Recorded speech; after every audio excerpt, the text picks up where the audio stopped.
How hard would it be to crack the ledger code? Like, what's the computational difficulty we're talking about here?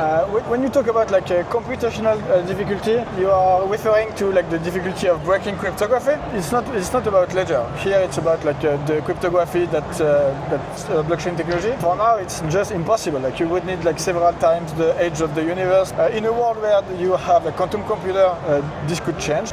We are far from this event, but if ever we had a quantum computer capable of breaking a modern cryptography, that could be very, very fast. But you can imagine like attacks where the attacker is not trying to break the cryptography, but trying to extract the keys from the device, which is a different type of attack. And what we are doing is using like smart card technology. So inside the device, you have like a specific chip. That is in charge. So you got the new one. Yeah, this one is the flex, and this one is the stack. So as I mentioned, inside you have a secure element, smart card technology, and this is the same technology that you have in your banking card and in your passport.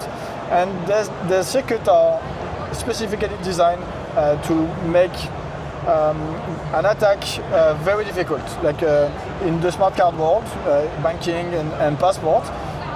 Inside there's a secure element. You have the secret of the state or the secret of the bank, and in their mind they don't want an attacker to be able to extract the secret of the bank or the secret of the state, even if the attacker has a physical access. And for them, like the user could be an attacker. So that's why they designed this very secure circuit. And this is what we are using. We are using the same technology. The big difference is that inside, this is not the bank secret, but this is the user secret that is inside. So I'm not saying it's impossible, but it's incredibly difficult. When someone does find a vulnerability, do they send stuff like, do they email and you go, hey, I found this thing? Does that happen? Of course. So when in the security world, there is often the idea of a bounty program. A bounty program is a program that incentivizes security researchers to find vulnerabilities and to disclose them in a responsible manner. So if ever someone finds a vulnerability on our device, on our software, on our operating system, what they will do is simply send us a mail on the bounty program. We will analyze what they found, and if it's relevant, what we will do is responsible disclosure, meaning that we will agree on a period of time. Generally, it's 3 months, but it really depends. And during this period, we are like upgrading what needs to be upgraded in order to make the product more secure. And at the end of the period of time, we are giving like some money to the security researcher. That depends on the criticality and how we collaborated together. But that could be substantial. Wow, that's amazing. Yeah, and at the end of this period of time, we are publishing the vulnerability and how we fixed it, so that everyone in the space can improve their security posture. So this is really like an incremental way to improve the security. What are you sort of seeing right now as some of the vulnerabilities that they should be aware of? What should they be aware of? So crypto is very attractive for users, but also very attractive for bad guys, for the attackers and the scammers of our world. And for now, the biggest vector is really like social engineering. So you have plenty of attackers around the world that are trying to get access to your crypto, and they are trying to phish you. Like phishing remains the biggest vector. And they will like imagine like different scenario, create like a feeling of urgency, and say to you that you have to act now. You have to do because there is a security risk, because there is this big opportunity to make plenty of money, and they will create like this feeling of urgency, and to make sure that you do a mistake. And essentially, what they will ask you to do will be to like give your 24 words. 24 words is the secret that is inside that allows you to access your crypto, or they will try to trick you into signing a malicious transaction. So this remains one of the big risks. Also, what we are seeing on the field is the malware space, like because now it's really an industry. And you have people that are creating malware as a service, and they are selling the malware to other people, criminal organizations that are buying this malware as a service. And now we are seeing that people that are creating this malware as a service embed by default modules that are crypto drainer. So now when you have a malware on your computer or in your mobile phone, like these malware are specialized into getting plenty of data from your mobile phone and your desktop, but now they all embed crypto drainer, meaning that if you have a seed inside your phone, if you have a photo of your 24 words inside your phone, if you have a software wallet, this crypto drainer will just steal it and send it to the attacker. What are you sort of seeing as the key trend right now? What's interesting and what's growing? So the ecosystem is growing very, very fast. You have like so many different blockchains, so many different tokens, so many different protocols. And what we did at Ledger was to, and I think that was one of the best decisions we took back in the days, was to create an operating system where anyone can create the support for their blockchain and for their tokens and for their protocols. And that's the reason why we are supporting like so many different blockchain and protocols. Today, the protocols that seems the most interesting to me are really like financially related, and RWA is the big one. You also have like all the lending protocols, which are for me very interesting. Like Aave is the biggest one. Morpho is an interesting one, which is a French company that we know well. You also have like a staking opportunity, yield opportunity. You can like you can use you can have on-chain stock, use your stock as a collateral to get a loan to buy a house. All of this is already possible by the blockchain technology, and now the missing piece I would say would be to have a seamless experience. What would you say is probably like some of the vulnerabilities that people should be aware of that you're seeing right now? Because I think there's always things popping up. What's some tips for the people who are listening right now? Yeah, so I mentioned a couple of the different threats. So for me, I would say like, first of all, like self-custody is the ethos of crypto. It's really the important part of crypto. The crypto allows you to, it's a revolution of ownership. Like you can completely own your value without intermediary, without third party, and it's possible if you self-custody. So that's why like these devices are really important. And then I would say like do your own research, try to understand, take your time. You have time, like it's about your future, it's about financial inclusion, it's about ownership. So take your time to understand this. Then have a backup strategy. We are seeing like so many different stories where people lose the access to their wallet just because they just write down their 24 words and they don't remember where they put their 24 words. So have a backup strategy, several different versions of the backup, because if ever you only have like a sheet of paper and your house burns, you lost your house, but you also lost your crypto. So have a backup like outside of your house, have several of them. With this, also in terms of backup, I always recommend people to test their backup regularly. My recommendation would be once a year. Take the time, maybe during like a summer vacation, you put a reminder in your agenda, and then you take like a couple of hours to train yourself to make sure that you are at ease when it comes to recover your wallets. So I think it's something important, so that after that you are more at ease with your wallet and finally, when you are interacting with different protocol, it's always important to verify on device what kind of transaction you are signing. This is what we call clear signing. We also have integrated like a feature that is called transaction check. It's basically a firewall that verifies the transaction that you are about to sign and gives you a risk score for this transaction. And maybe the last recommendation would be when you have like protocols that are offering like crazy yield and it seems to be too good to be true. Maybe it is to be true. Yeah. There's some speculation just about like holding IP addresses and session data and things like that. You know, with the Ledger Live, and there was a few changes in the privacy and things like that.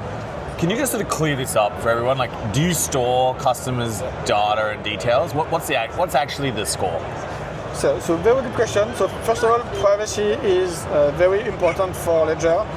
Very important for me, especially if you look at my Twitter, my pinned tweet is about privacy. So privacy is something that is part of the root and of the core value of Ledger. And when you are using Ledger Live, we are collecting some data. We are collecting some data just because when you are connecting your device and you want to know your balance, that means that you will hit some Ledger backend that knows your public addresses so that we can synchronize your balance. And if you don't collect your blockchain addresses, we won't be able to give you your balance on Ledger Live. So we need to collect some data. So it's just to make sure the service works. After that, we also give the user the possibility to consent or not for additional data. So there is the data that is forced. If we don't have this data, we cannot operate Ledger Live. And we also have like behavioral data just to improve the product. Like if we don't know anything about what our users are doing within the Ledger Wallet, the application, it's very difficult for us to improve the experience, to improve conversion. So that's why we have this consent that is required by the user. And if the user accepts to share some analytics, then we will collect more data, more behavioral data, so that we understand like how many times users have clicked on swapped, how many times, on average, like how many people have a Bitcoin account. But we collect this data in an aggregated manner. Right. We don't have a record that says like because by the way, we don't know who is who. Yeah. Like there is no KYC, there is no login, so we don't know who is who in Ledger Live, and we don't collect data per user. We just aggregate data so that at the end we know that there are like 80% of Ledger users that own a Bitcoin account.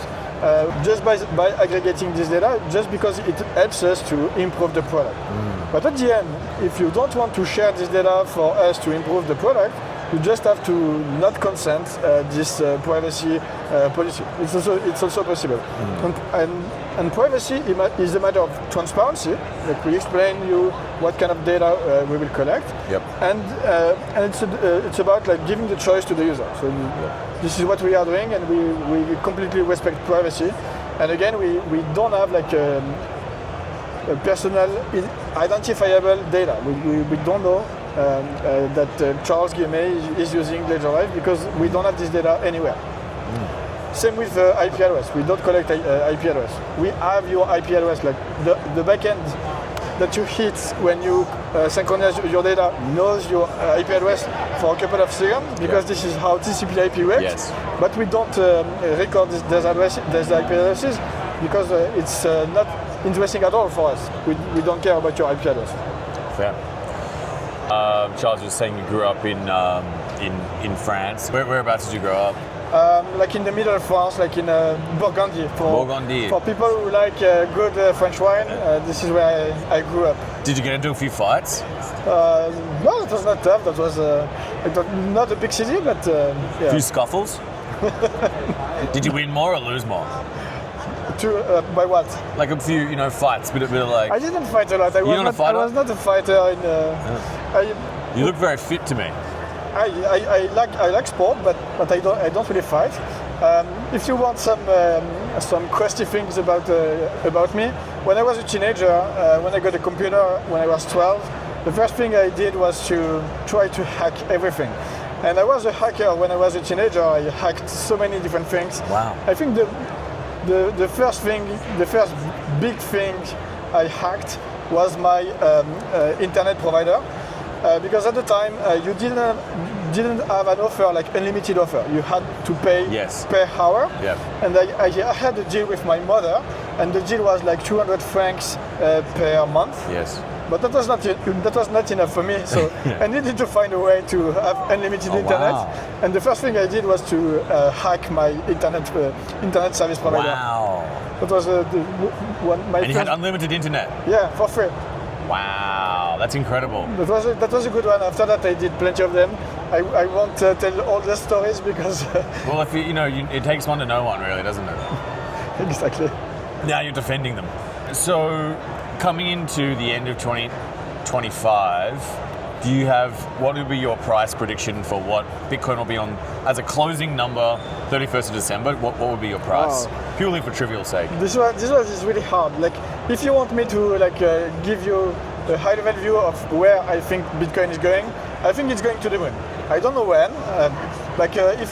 Because some people are always talking about, Bitcoin crashed, minus 30%. Please take your time, zoom out, and look where we are coming from. Yeah. And Bitcoin is doing this. It doesn't doing this like this. It does like this. Yeah. But if you zoom out, this is the shape of the chart. So you ask me for end of December. I think we might have like a small Christmas rally. So I would say something around like 110, going back to like the highest of 2025. That would be my prediction, but I can be completely wrong. Totally. I just know that in 10 years, Bitcoin will be far higher than it is today. But in 2 months, it's difficult. Charles, in terms of just wrapping up, what's coming up for Ledger that you're excited about? So what we are doing at Ledger from the beginning is empowering users create tools that make self-sovereignty possible with self-custody and security.